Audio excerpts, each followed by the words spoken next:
The next humidification device that we're going to talk about is the Bubble Humidifier. The Bubble Humidifier is utilized with devices such as the nasal cannula, the nasal catheter, or transtracheal oxygen. This is the device that you'll most commonly probably be using. It is a disposable device. Once it is used or when the patient goes home, throw the whole thing away. When it is empty, you throw it away. You'll have a cap here and a cap here. When you pull it out of the bag, this will be packaged separately, but they all come in one bag. You open up your bag that holds the whole thing, snap the lid off, snap this lid off, open up the bag. As you see, there is a small spike in there. You take it, push down, and then just screw it on, and the spike will screw into it. And you squeeze it all, screw it all the way down, and then it's on. What you do not want to do is to squeeze this.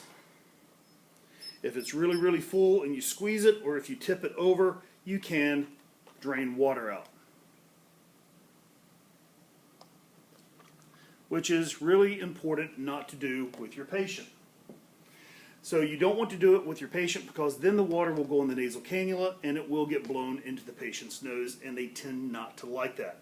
This is a Bubble humidifier, so it is a molecular humidification, meaning it works on evaporation. The gas gets blown into the hose, it goes through here, and it bubbles, blah, blah, blah, and it bubbles through here, and as the bubble goes through, it picks up humidification through evaporation of the water into the bubbles. The Bubble humidifier is most effective with low flows, but typically we do not use it until the patient reaches at least 4 liters per minute on the nasal cannula, or they're complaining of dry nose. If they're complaining of a dry nose, put it on. If you have a patient on 5 or 6 liters nasal cannula, you have this going and they wean down to 2, leave it on. It doesn't matter. Go with what your hospital says. Typically, I just leave it on because you're just going to throw it away anyway. So what can improve the humidification on a Bubble humidifier?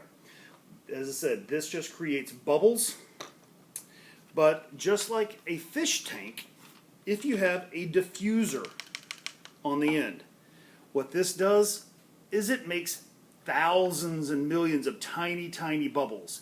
It's just a diffuser. As the gas comes down here, it hits the little stone or semi-permeable membrane and creates millions of bubbles. As it creates millions of bubbles, it will also increase the surface area. Increasing surface area increases evaporation, thus making it more effective. These are probably more for use in home care.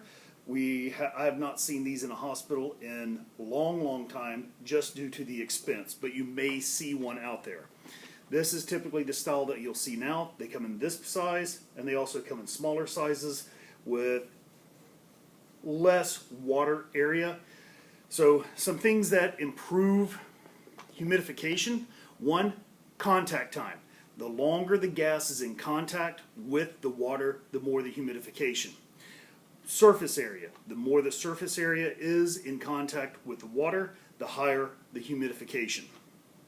Also temperature, but this is a non-heated system, works off room temperature, but as a gas gets warmer, it will carry more water, thus being a higher humidification. So in summary, this is a Bubble humidifier. It works on evaporation, gives molecular humidification. Technically, if anything was in here, the bacteria or anything, it would not get transmitted to the patient, but we do not wish to take any chances. So when you put this top on, do not touch the spike. You want to keep it as aseptic and as clean as possible. So your nasal cannula, as you know, goes right here. It'll go here. This one, if you have too much back pressure, it will whistle.